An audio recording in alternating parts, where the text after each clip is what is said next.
What's up guys? What's up guys? Wala masabi. Ayun lang. Ito lang ang pe-prepare niya sa sarili niya pagka nagpapaupa kayo ng bahay. Kita niyo naman. Okay naman yan. Okay lang yan. Ipinturahan lang naman yan. Walang problema. Kaya naman yan. Pero ito guys. Pucha. Ang ayos na ito. Kaya lang sa itsura nito parang maaagnas na. Wala na. Tanggal na yung ano. Hindi na nga ata to. Wala, hindi na mabuksan. Hindi na mabuksan. Hindi na masara. Oh shit. Ayun, tanggal na. Usli na. Sira na yan guys. Oh my god. Very unexpected mo naman yan. Kailangan mo talagang pa-paint yan ulit.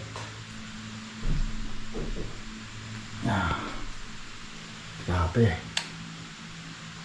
Hanggang dun. Putsa. Well. Wow, ano yan? Nag-iwan pa ng kung ano dito. Oh my god.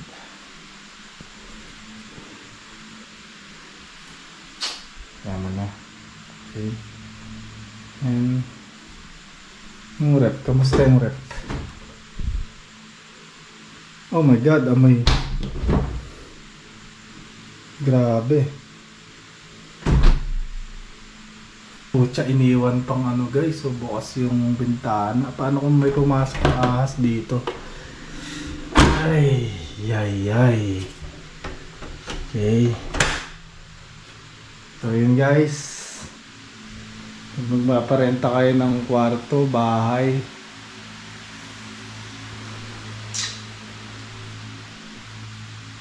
Prepare kayo dapat sa ganito. Pero yun nga, first time ko kasi magparenta guys ng bahay.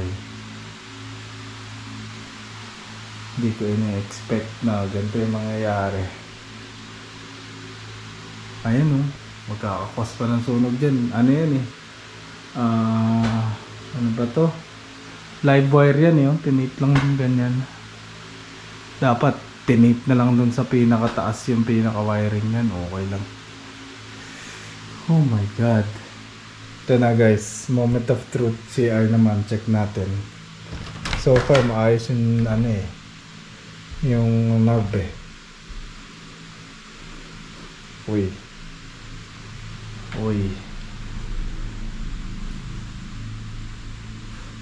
Oops. Grabe. Madumi naman talaga to Pero bago sila lumipat guys, malinis lahat yan. Pinturado to. Okay lahat yan. Malinis, clear. Yun lahat. Yun lang naman. Grabe. Grabing paint talaga yan. Pero guys, ito pa. Ito yung isa pang nakakagrabe din. Grabe. Kita nyo naman yung aircon. Kita nyo. Pero naintindihan ko naman, single parent. Hindi niya siguro talaga maharap maglinis. Pero grabe naman. Pero ito, nagrereklamo, lagi daw ang taas ng kuryente. Sinisi pa na 3 daw yung binabayaran yung bahay. Paano 3? Nakahiwalay ng kontador neto Ito. Ayan. Pakikita ko sa inyo. Nagreklamo sila na mataas ang bill nila sa kuryente. Kita mo na may aircon guys. Puta. Kita mo naman. Kita mo naman. Guys. Kita mo naman. Open ko ah. Kita mo naman. Ay, may langgam pa nga. Oh my God. Oh my God. Reklamo ka, mataas aircon, ay mataas ang singin sa kuryente sa'yo. Pero grabe. Grabe, Brad. Natatanggalin mo lang yan. Tapos lilinis mo na. Puta, siguro isang buong... Grabe. Tapos sasabihin pa, every night ka lang mag-aircon, okay lang naman. Pero grabe guys, puta.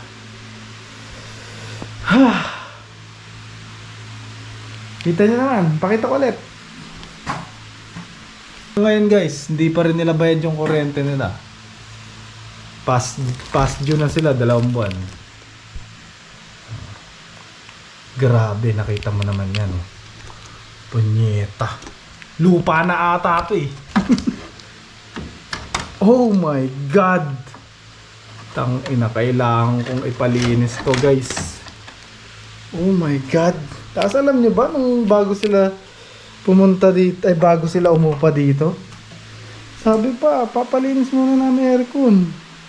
Pero guys, tanginang filter to. Oh, lupa na oh. Lupa na nga oh. Pwede ka na halo na simento. Mas grabe. Tapos rereklamo ka. Ang taas ng singil ng kuryente sa'yo. Eh putya yung aircon mo. Sabi mo nang kahit 5 oras lang gagana yan eh. Puta sa sobrang lunod ng filter niyan.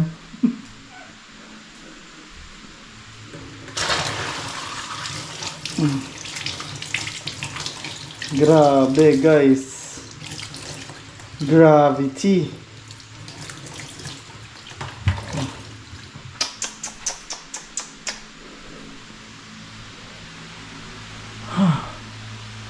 Tapos rereklamo sila po siya. Ang tas ng singil ng kuryente. Sinisip pa yung dito guys. Ito kasi yan, yung daan yan. Bahay din namin yan. Extra yan na sorry. So bahay din namin yan. Pero walang nakatira dito. Walang nakatira dyan. Baka nga kung ano-ano na meron dyan. Baka may ahas na dyan. Sana wala. Kasi mas matagal nang hindi natiran yan. Mga ilang taon na may get. 2, ganun, 3. 2 taon siguro. Nice.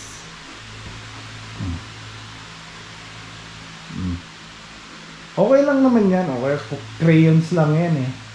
Walang problema dyan. Pero eto, putya, wala na. Tapon na to.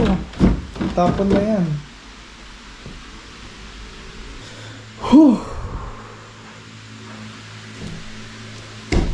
Tapos guys, ito may nakita pa ako. Summons niya ata ito sa barangay. Oh. Yan. Yan, summons niya sa barangay ito. Sa ika-Friday ng May 3. Meron siyang summons. Dahil sa pagtanggal at hindi pagpasweldo sa empleyado. Kita mo guys, manager pa siya niyan.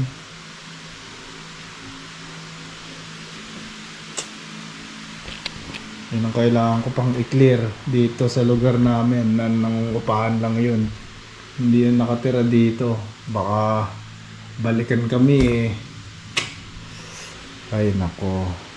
So yun guys. Lagi nyo tatandaan, background check nyo muna yung upa sa inyo. Hindi naman ano. Ang mali ko lang talaga is hindi ako nag-require ng 2 months deposit, 1 month advance. Pinag-deposit ko siya, pero isang buwan lang. Tapos, ayun na, babayaran niya lang yung monthly niya na rent. Then, ang nangyari is, sabi niya, nagka-problema siya sa trabaho. So, delay yung payment niya. Almost 2 months delay, pero iniyaan ko lang. Okay lang. Wala eh. Ang dahilan niya sa akin is single parent nga siya. Siya lang tumataguyod sa 2 anak niya. So sige na, kasi naintindihan ko yun eh. Nanggaling ako sa ganun. I mean, di single parent. Nanggaling ako sa pinakamababa, guys. Promise. Yung ATM ko, 300. 1,000 na lang laman. Tapos wala kaming choice. Kailangan namin pumunta ng Manila. Kailangan ko na magtrabaho. Kasi wala na kaming pera. Kahit ganito, na nagpapaupa kami. Hindi naman sa akin to, sa ate ko to eh. Pinaupahan ko nga lang dahil gusto ko nga kahit paano magkaroon kami ng income. Hindi namang income na basta pangbayad sa internet, ganun, pangbayad sa tubig. Kaya lang ang nangyari, ako pa magbabayad lahat na ito. Kasi yun na nga, dahil delay siya sa pagbayad niya sa bill. So, ang nangyari, pati sa rent, delay siya. So, ang nangyari, yan. May mga times na muntik sila maputulan. Actually, naputulan sila ng kuryente. Like, 1-2 days. Pero, napa-reconnect niya naman. So, yun. After nung issue na yun, yan. Ito pa, yun sa tubig namin. Na kami ng illegal tapping. Dahil nga, hindi daw nila alam na wala daw kasi nag-send ng bill ng tubig. So, yun. Akala nila, mahina lang tubig nila. So, tinanggal nila yung parang lock dun sa tubig. So, simula pala nung December pa last year, disconnected na yung tubig nila. Sinabi niya pa sa akin yun. May conversation kami nun na sabi niya bayad na yung tubig. Kasi 3,000 plus yun. So, inawas ko yun sa renta. Kasi nga, ang ginagawa ko, pinapakausapan ko siya. Ma'am, baka kayo na lang baka pwedeng kayo na magbayad ng tubig. Iaawas naman sa yan eh. Sa renta niya yan eh. Pasuyo lang. So, yun. Okay naman. Yun. Inaan niya pa ako dun na dapat inuutos ko daw sa kanya lahat ng pagbayad. Eh, syempre, ma'am, sa gantong pag nagre-renta ka talaga, cargo mo tubig, kuryente, internet eh. Dapat nga ganun eh. Pero sa rent niya, guys, bayad ang tubig niya. Bayad ang internet. Parang hindi niya yung binabayaran. Kasi kasama yun sa rent eh. Sa nire-rent niya sa akin. Sa binabayaran niya monthly rent. So, yun na. Fast forward. Hindi, since December pala putol lang tubig nila. Yung sinabi niya 3,000 na nabayaran niya, hindi niya pala nabayaran. So, sinisingil ko yun. Hindi niya na binayaran hanggang ngayon. So, nangyari yan. Nagka-penalty kami sa tubig. Makakasuhan pa kami ng illegal tapping. So, yan. Ako pa rin nag-ayos. Pagkatapos nun, ngayon, ito, kasi prepares ako na silang mag-move out eh, talaga yun. Parang pinaalis ko, yun naman yung word niya, pinaalis ko na sila, kasi grabe naman. Hanggang ngayon nga, behind sila ng payment ng electric bill, 2 buwan. So, iisipin ko na naman kung paano sila magbabayad next month, kasi delay na sila eh. Delay pa sila ng 2 buwan na tapos pinagmamalaki niya pa yung deposit niya na 5,000. Ang gagawin nun, sa utang niya pa lang sa akin na 5,000 may git. Tapos yung rent niya pang nung last month tsaka this month. Kaya yun, guys. Sakaling i-post ko to sa social media, yun yung point na hindi siya nagbayad ng kuryente. Okay. Para awareness lang sa lahat na ingat kayo sa nagre-rent sa lugar nyo. Pero tuloy lang ang buhay guys, ganun talaga eh. Pinarent mo, dapat aware ka sa mangyayari. So, trabaho pa ako ng bukas. Pero tingin ko, mga maglilinis ako. Okay lang. Ano kaya magandang kulay, no? Ano kaya magandang kulay? Parang maganda yung blue.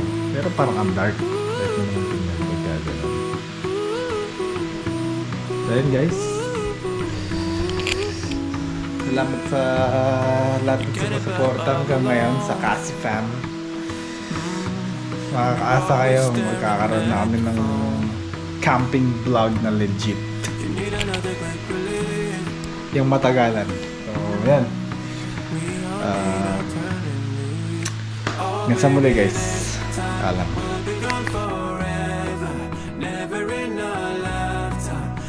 See us back here again, so come before it's too late. Hurry now, 'cause I can't wait. Let's put on our anthem. We'll be singing all night long.